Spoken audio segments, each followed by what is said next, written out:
Hello अस्सलाम वालेकुम, खुश आमदीद। आज का जो मेरा एक टॉपिक है सोशल अवेयरनेस आवाम के लिए और पाकिस्तान के जो मौलवी हजरात हैं उनके लिए, जो दीनी मौलवी जो ख़ुद को समझते हैं उनके लिए। लाहौर जो में वाक़या हुआ, जिस लेडीज़ का अरबिक कपड़ों के साथ, क्लोथ के साथ, जिस पे अरबिक वर्ड्स लिखे हुए थे, अब वो जो है लोगों को समझ में नहीं आया उसमें लिखा क्या था। अब अरबी के एक अल्फाज हाला व सहला, मरहबा, अहल व तहला, ठीक है। अब ऐसे कपड़े अरब में आम मिलते हैं, तो उसमें अरबी ज़बान तो अरबी ज़बान है।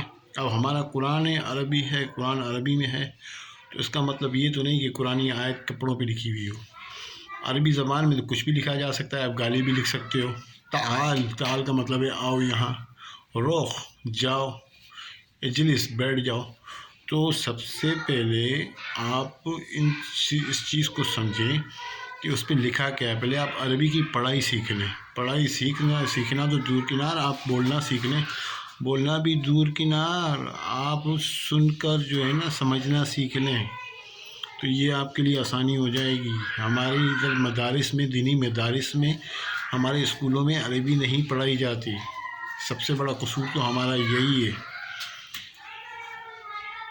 कि यहाँ पर अरबी का किसी को अलिफ से ये का पता नहीं है। मैं अरब में रहा हूँ, गल्फ़ में रहा हूँ, मुझे गल्फ़ का पता है, और वहाँ पर ऐसे कॉमन कपड़े औरतें पहनती हैं। आप अरबी जुब्बा तो अपनी औरतों को बड़ी फ़ख्र से पहना देते हो कि भाई अरबी जुब्बा, अरब से जुब्बा आया है, उसमें वो आया है, अबाया आया है, और जुब्बा पहन के ख़ुद को अरबी। हो गई उससे गलती, लेकिन उसमें ऐसी कोई चीज़, ऐसी चीज़ नहीं लिखी हुई थी जिससे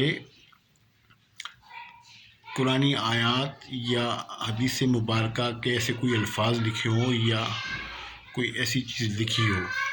अरबी ड्रेस था वो एक, उसमें जो है कुछ ऐसे अल्फाज लिखे हुए थे आम से, वो उसने औरत ने पहन ली, वो उसके लिए अजाब बन गए। वो तो अल्लाह भला करे SSP नकवी साहबा का, जो उन्होंने बरवक्त मौके पर आकर औरत की जान बचाई।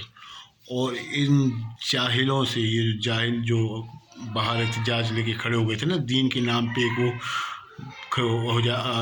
खड़े हो जाते हैं कि हम भाई बहुत बड़े मुसलमान हैं। तो आपकी मुसलमानी बस सिर्फ एक औरतों पर, उस औरत पे नज़र आई आपको मुसलमानी। और कपड़े भी उधर उससे बोल रहे हैं कि कपड़े उतारो। अरे शर्म का कोई मुकाम होता है, कपड़े उतारो, कपड़े उतारो, हम देखें इसमें क्या लिखा हुआ। अरे देख क्या लिखा है उसमें, तुमने देखा नहीं कि उसमें क्या लिखा है। तुम किसी पढ़े लिखे को, किसी को मौलवी को ले आते, लेकिन मौलवियों को भी अरबी नहीं आती, ना बोलना ना पढ़ना। बात तो यही है ना।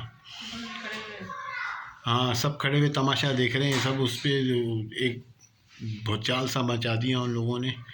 तो मैं अप्रिशिएट करता हूँ दोबारा से SSP साहबा को, और मैं अप्रिशिएट करता हूँ उनकी टीम को कि उन्होंने जो है बर वक्त मौके पर पहुँचकर, और ऐसे वाक़यात ना हो पाकिस्तान में। तो मेरा गुजारिश है कि पाकिस्तान के स्कूलों में और मदारिस में अरबी पढ़ाई जाए, अरबी के अल्फाज पढ़ाए जाएं और अरबी का सिखाई जाए, ताकि पता चले।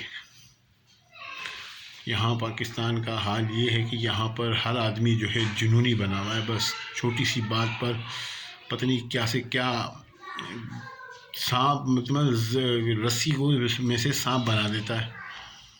तो इस तरह नहीं होना चाहिए। इतने हजूम में वो बेचारी फंस गई औरत, और वो कपड़ों में बाद में जो उसकी पता पड़ा तो क्या निकला, वो कॉमन से एक वर्ड लिखे हुए थे, लफ्ज़ लिखे हुए थे।